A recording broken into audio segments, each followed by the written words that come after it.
Hi guys, this is gsnom.com and I'm here with something interesting. It's called the Allview X5 Soul Pro. Allview is a company from Romania, Eastern Europe, and they have quite a few interesting handsets, including this one. Why this one? Because it has a notch. It's our first contact with the MediaTek Helio P60 CPU, and the price tag is a mere $375. It's supposed to be the Allview flagship for 2018. It's got its very own Avi, a virtual assistant, which knows English, Polish, and Romanian, and it's available with a special speaker from Allview bundle as well. So it's a sub $400 phone. It's supposed to rival the Zenfone 5 and a bunch of other phones. It's got Face ID and it actually has 3D face scanning, not the 2D one, but let's see what the handset is all about. So first things first, it's made of glass. It's got glass at the back, it's got glass at the front, it's got a metal frame sandwiched between them, and it's made of premium materials. In spite of having a 6.2-inch screen, it's quite reasonably easy to use the single hand. It's comfy, nice ergonomics, and also pretty good grip in spite of so much glass. Narrow bezels, of course, but it's a bit on the heavy side at 210 grams. 7.85 millimeters in thickness and a premium build, good looking, and the back side does not draw as many prints as other phones out there. Now on the screen front, we got a 6.2-inch IPS LCD panel, 19:9 aspect, 2.5D panel. The resolution is Full HD+. We also have Gorilla Glass 3 protection, and I'm about to show you our typical, let's see, our typical test video. So here we go. It's this one here, and the player bundled with the phone actually has a pop-up play option. Let's go to full screen mode. We got some very vivid colors here, also some pretty solid brightness even in the full sunlight. The contrast is also rather okay. Wide view angles, and overall a pretty pleasant experience. Now let's see what the pixels of the screen look like under the microscope. This is an RGB stripes pixel setup, and we also did the brightness measurement, achieving a top level of 423 lux units, which is quite good. It beats the HTC U11, and the Huawei Mate 10 Pro is the equal of the Motorola Moto X4, but scores below the Sony Xperia XA1 and the Motorola Moto Z. Now of course we may want to perform some tweaks for the screen. One of them is interesting because it lets you hide the notch. Of course you have adaptive brightness, economical backlight, and I'm actually going to deactivate this one here and stick with this level of brightness, and switch screen display area. If you activate it, it's a way to get rid of the notch, as simple as a mere swipe like this, and you are done. Okay, we figured that one out. Go here, go back, and other things we're mentioning. We got the font style, font size, wallpaper, sleep, LCD effect, neutral, cool or warm. I prefer neutral for sure. Smart eye protection, and a full screen mode for the apps. So the screen is satisfying, I would say. Now it's time to go to the other hardware. Of course, we got a MediaTek Helio P60 processor. It's a CPU that comes with AI, strong AI chops. It's got an octa-core setup, 12 nanometers.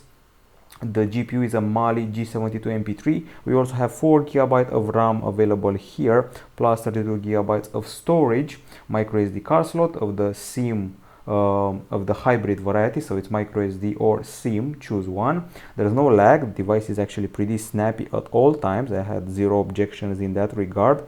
No matter what I did, I played PUBG, I exited it quickly, went to Facebook, installed some apps, and had zero problems whatsoever. So when it comes to resource management, it's quite okay in that regard. So once again, we got Westworld here installed, we got PUBG, and we got Riptide GP Renegade, all of them running very fine, I would say. But let's show you some Riptide, because PUBG is basically no point in showing it to you, as it takes a long while to actually get to play it. You'll fumble around something like 10 minutes with no opponent, and then you find someone and you go. Okay, so here we go. One thing I must mention is that when you're watching a video or playing a game, there's a bit of an asymmetry going on here. You had here curved corners and here a straight line, so that's asymmetry. The games run fine, there's no overheating, and even PUBG brought on pretty decent temperature. Okay, so we also did a bunch of benchmarks. Let's see how that panned out. We go here, we got your typical options and setups. So we have Antutu, which should be here somewhere.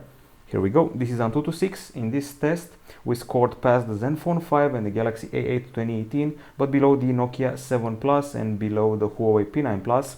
We also did Antutu 7. In Antutu 7, let's see what the score was like. This is the score in Antutu 7.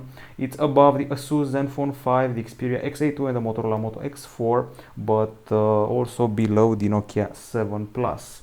We also did a slingshot test. In general, we kept it between the Snapdragon 630, 630S and the Snapdragon 660. That's the vibe I'm getting here. And once again, no overheating. We did some temperature tests. You can see them here.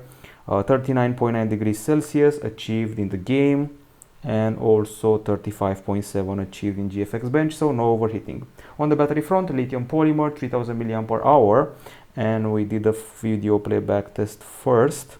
HD video playback in a loop, which resulted in this achievement here. So 8 hours 20 minutes, not impressive for sure. Actually 8 hours and 21 minutes, it's rather modest.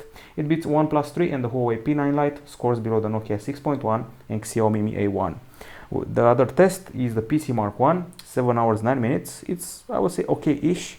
Beats HTC 10, Galaxy S6 Edge and Asus Zenfone 3 Deluxe. Scores below the Huawei P9 Lite 2017 and the Xiaomi Mi A1 plus the Nokia 6.1. When it comes to the charging, you are required 1 hour and 57 minutes. It's better than the Pixel XL at least, and after 1 hour you're at about 70% charge. Now we also have some special options for the battery. We've got manage battery, and we got the core power saving modes, normal, power saving and extreme mode, with power saving letting you tweak stuff like brightness, smart gestures, Bluetooth, GPS sync and so forth. Overall, I'm pretty content and happy with the battery on the PC Mark front, but underwhelmed by the video playback, and the charging is on the long side. On the acoustics front, no love for dual speakers here. There's a singular one here on the right side, and you can either use the music app, which is pre-installed and offers you some tweaks. We got DTS and a bunch of effects and volume, but I'm going to rely on good old play music. And let's actually play some music.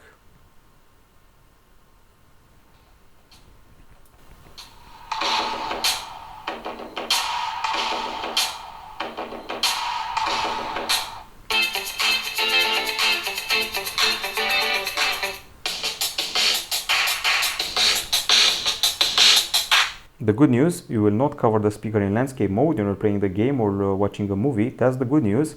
And let's see what else. So I'm pretty happy with the experience. The sound was quite loud and clear.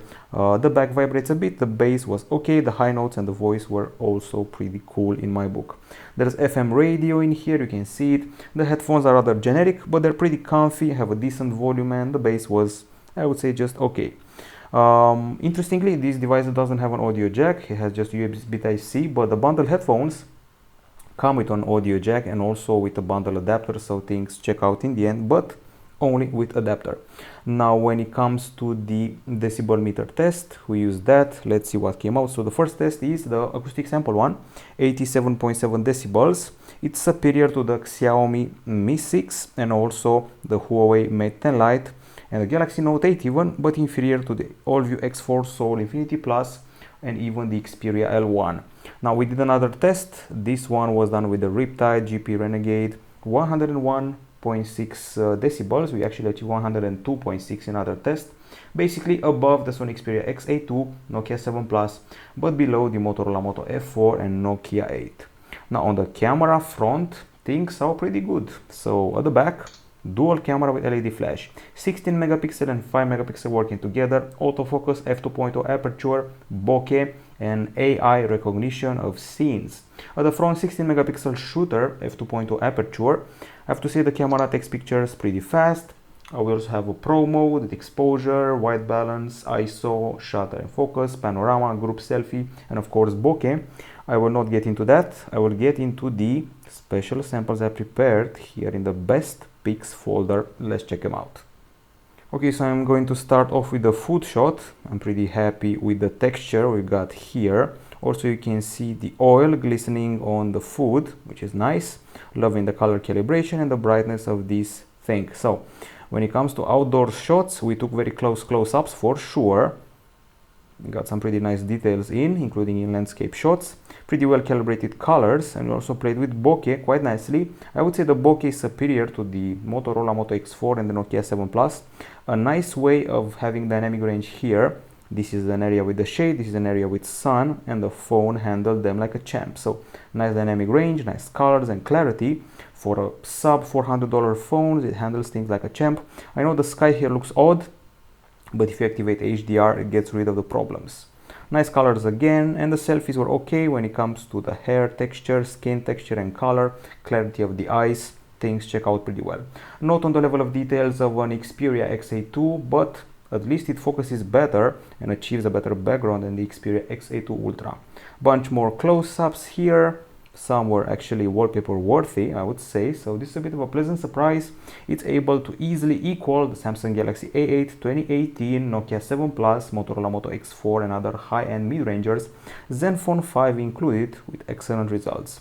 So these are daytime shots, and once again the bokeh is superior to what most phones are offering, most mid-rangers, talking about the Motorola Moto X4 and the Nokia 7 Plus. So when it comes to the nighttime capture, things were actually too bright for f2.0 aperture. I was actually surprised. The flash tends to drown the image in a bit of white and blue, but in general clarity was okay. The street lamps had an okay size. The halos were not overblown, which is nice to see. Not a bad zoom at night, while during the day the zoom was a bit lackluster. During the night things were actually okay. I'm happy with the way it catches light sources, with the way it lights things up. And I would say that we achieved some pretty good close-ups, pretty nice colors, and pretty vivid shots. Once again solid, and once again able to compete with those Nokias, Motorolas and Samsungs, including the Galaxy A8. On the video front, we don't have 4K, we don't have 60 frames per second Full HD, but we do have regular Full HD, MP4, 30 frames per second and 17 mega per second. And I have to say that things were a bit burnt and shaky. So let's see this video here. You will notice some burn in the sky area. Excuse me for that. Pretty potent microphone. The sky is burnt, the green is a bit too vivid. But I noticed that in some of the videos the exposure change is quite efficient, so if you point the camera upwards it fixes the sky a bit.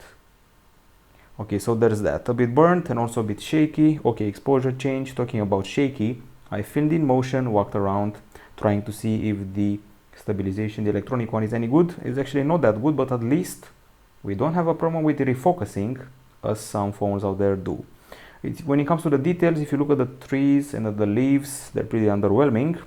And probably the best thing about the camera setup is the front camera. If you're a vlogger and you're using the front camera to film yourself, you may actually be happier with the result than with the back camera. I know it sounds weird, but the front camera actually handles some vlogging like a champ. Although it's a bit shaky and the background is a bit burnt, it's decent in the end. Okay, so this is daytime filming. This time it's no match to the Xperias, the Nokia 7 Plus or the Samsung. It's more in the area of a Huawei Honor, and it's a bit superior to the Huawei P lights and Mate lights from last year. Now when it comes to the low light capture, things are basically the Achilles heel of the phone. It's here. They're shaky, they're yellow, they're a bit dark. There's also a bit of mauve going on here, or purple if you want to call it that. Underwhelming zoom, anything, you name it. Could be better, but also could be much worse. So I have a feeling it could beat up, I don't know, second tier Zenfone and maybe Honor phones from last year, or maybe a Huawei P9 Lite or even a P10 Lite. Overall, pretty good impression for a sub $400 phone. Just don't expect anything when filming at night. Okay, so we're done with the cameras. Time to go to the browser. This is the pre-installed browser, and let's access gsm.com, see what happens. If you can get us to spell it right. Here we go. Taking a while to load for sure, but it's got pretty good benchmark results in Velamo and SunSpider. Okay, nice scrolling. The input is done via stock keyboard. It's got swipe, and now let's discuss connectivity a little bit. On the connectivity front, I have to say that this is a dual SIM phone with a micro SIM and a nano SIM card slot. It's got 4G LTE of the category 7 kind. It's got GPS, AGPS, GLONASS. There's HD voice in here. There's a dual microphone setup. There's LTE category 7 for download, category 13 for upload, Bluetooth 4.2, Wi-Fi A, B, G, and AC, USB Type-C 2.0 at the bottom, Wi-Fi Direct. The calls were pretty loud and clear. We also did a test, and that test involved the speed of the interface, speed of the connection. On LTE, we got as high as 49.4 mega per second in download, with a 41.3 mega per second upload, which is actually not bad. I expected more from the download though. And on the Wi-Fi, an impressive 262 mega per second download with a 24.9 mega per second upload. So overall quite okay, expected more from the 4G. On the software front, here we are. This device provides Android 8.1 Oreo, yes, Romanian phone, Oreo before many other phones out there, and Oreo 8.1 with something called Visual UI 3.0 on top. So let's see what we got here. You can hide the notch and you can replace the navigation bar with swipes.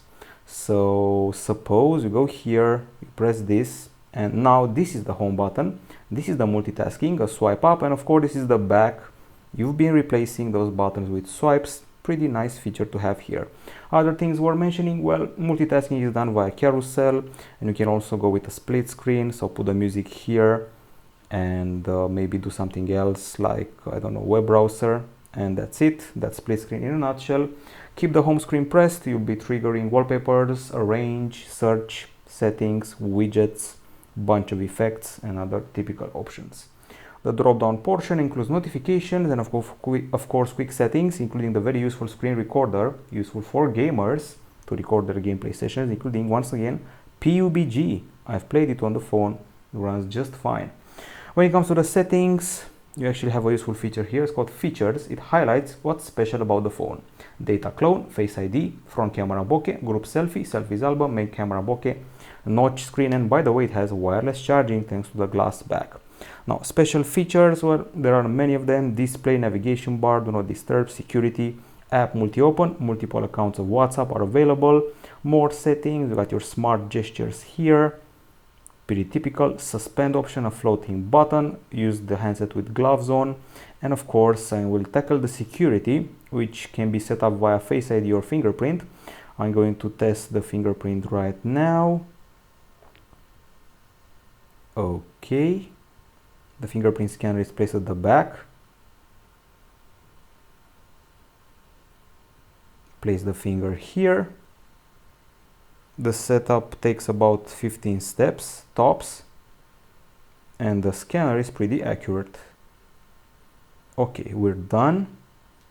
Here we go. Put the finger here, it's unlocked. It's locked. Put the finger here, it unlocks instantly. Now, when it comes to the face unlock, this is actually a premiere. When this phone was announced, no other phone aside from the iPhone X had 3D face unlock. They just had 2D. Then came Xiaomi with the Mi 8 and its 3D face unlock, but this was the first one with Android, the very first one. Face ID. I have to admit, this setup is a bit longer and a bit more annoying, but it actually unlocks quite fast.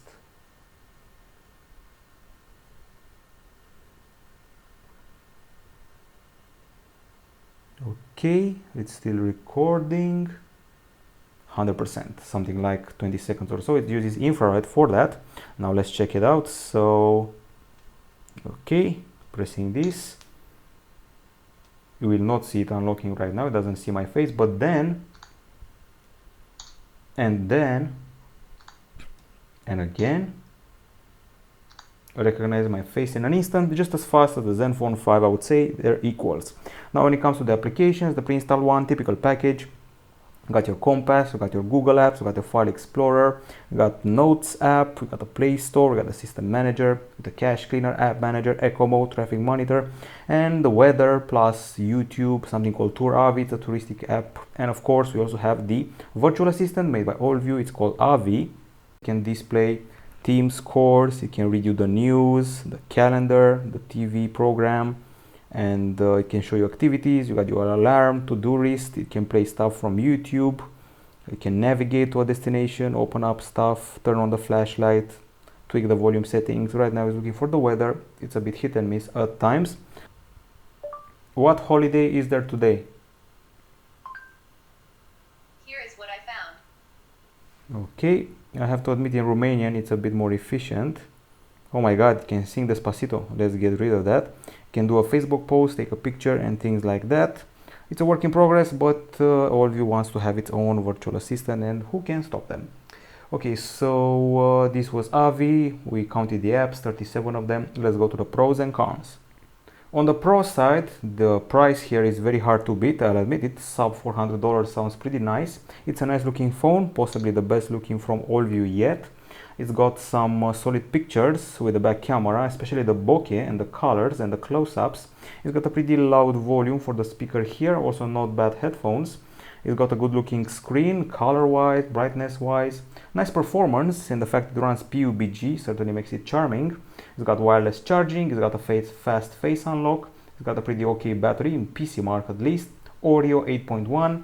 It's got AI going for it with scene recognition and those special AVI features, and those are the pros. Now on the cons, the electronic stabilization of the video capture was a bit underwhelming. Video playback time also underwhelming. No stereo speakers, no audio jack, no waterproofing, no 4K video, no 60 frames per second video capture. It's also a bit heavy at 210 grams, and Avi still feels like a bit of a work in progress at times. Still, this is one of the best notch phones I've tested so far. Yes, I know it sounds weird from a company that's pretty small in the European area, but it actually had a few pleasant surprises. It can easily compete with the Samsung Galaxy A8, the Galaxy A6, the Nokia 7 Plus, the Motorola Moto X4, Zenfone 5, Huawei P20 Lite. It competes with them like a champ, and it doesn't hold back, and the pictures are the best proof about it, especially the bokeh ones. I would say that is rather solid. The simple fact you can play PUBG on it is a nice thing. It's basically a phone for vloggers, for gamers a bit, and maybe some picture takers, music listeners and things like that. So if I were to pick it, I would actually pick it over the Motorola Moto X4, maybe even over the Zenfone 5. I would have to look at the batteries first, and I'm going to test the Huawei P20 Lite and be back with an answer for that. In the meantime, fast face unlock, pretty nice face capture with the front camera, and pretty nice gaming overall without overheating. This has been the review of the Allview X5 Soul Pro at gsnhome.com. Bye bye.